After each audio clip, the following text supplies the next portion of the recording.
Bonjour à tous, on est là pour présenter aujourd'hui la Lucien Aymar, O2 et compagnie, le souffle pour la vie. Je tenais à vous présenter mon voisin, Lucien Aymar, vainqueur du Tour de France, fondateur du Tour Méditerranée et président de l'organisation La Lucien Aymar, sur laquelle on va participer. Merci, bonjour à tous aussi.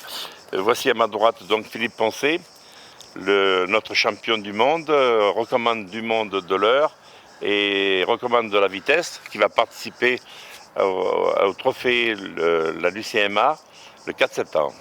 L'an dernier, pour la première fois, un insuffisant respiratoire que je représente a roulé sur la Lucien Aymar, donc pour la première fois dans un peloton avec d'autres coureurs. Et cette année, c'est la nouvelle édition, version grand angle. D'ailleurs, le nom, Lucien, tu es d'accord avec moi, ça s'appelle la Lucien Aymar, O2 et compagnie, le souffle pour la vie. Les inscriptions vont démarrer dans quelques jours via la page Facebook la Lucien Aymar, O2 et compagnie. Et ensuite, les engagements, la signature des engagements, le 3 septembre, au bord de l'eau, à Hyères-les-Salins. C'est ça? Tout à fait. Donc la Lucien Aymar de 2016 se déroulera à nouveau sur 3 parcours. Ces 3 parcours donc emprunteront la forêt des morts. Et en ce qui concerne donc le plus grand parcours, donc ça se déroulera sur 6 cols. Et le moyen parcours donc montera le col du Babaou qui se situe à environ à 600 mètres d'altitude. Lucien, on m'a dit que c'était le 3e parcours, c'était un parcours que tu t'étais fait à la taille des gagneurs, un peu version Tour de France, 6 ascensions. Les cyclos aiment bien donc non pas aller faire beaucoup de vitesse, mais ils aiment bien avoir des cols pour se tester. Et cette année, donc, on a rajouté 2 difficultés, 2 cols supplémentaires, ce qui porte donc, comme je disais tout à l'heure, à 6 cols. Les gens pourront donc se tester et se faire plaisir pendant quelques heures. Lucien, merci pour tous ces éléments. Donc je reviens sur le premier parcours qui est modulable. En fait, les gens vont pouvoir faire 20 km, soit l'intégralité 46 km ou plus, qui soit valide ou qui soit déficient respiratoire. Et je voulais avoir un peu ton avis sur le côté technique de la course.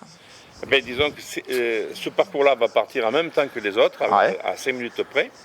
Donc ils partiront le dernier puisqu'ils feront moins de distance.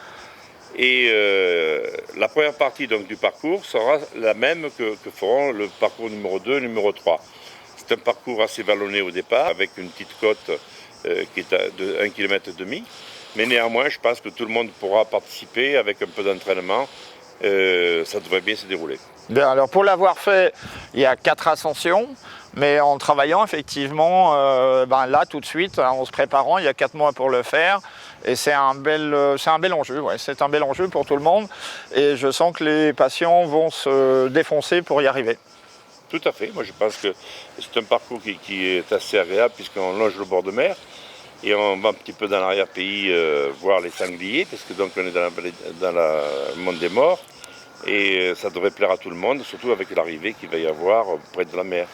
À l'arrivée, il y aura donc un déjeuner, que nous prendrons les pieds dans l'eau, avec la possibilité d'aller se baigner, puisqu'en septembre il fait encore très bon. Exceptionnel. Et il y aura des animations autour aussi. Et dans ces animations, bien sûr, promenade à cheval, mais il y a d'autres animations que tu pourras nous... Tout à fait, il y aura une animation musicale, certainement jazz blues. Et puis peut-être quelques inventions dont on vous réserve la surprise, mais pour ça il faut venir. Il faut venir parce que premièrement la ville d'Hyères c'est une ville magnifique. Il faut venir parce qu'il faut pouvoir se tester dans la forêt des morts. Et il faut venir aussi pour nous qui allons mettre tout notre cœur et tout notre savoir pour faire de cette épreuve l'une des plus belles de la région. Je voudrais dire 2 choses. La première, c'est que grâce au monsieur qui est à côté de moi, c'est pas n'importe lequel dans le milieu du cyclisme, on va pouvoir créer le premier événement européen pour des patients respiratoires, ce qui est énorme. Ils vont pouvoir se mesurer entre eux, ils vont pouvoir penser à autre chose, voir autre chose, découvrir autre chose. Et en même temps, c'est la première fois qu'on va voir ces gens-là avec des vrais coureurs dans une cyclo-sportive. Oui, ce sera la seule épreuve à l'heure actuelle en France ouverte donc aux deux catégories de coureurs. Tout à fait. C'est une première même au niveau français et au niveau européen. Donc merci à vous tous de venir nous soutenir. Ceux qui peuvent rouler tranquillement et ceux qui ont du mal à courir quand ils ont du mal à respirer.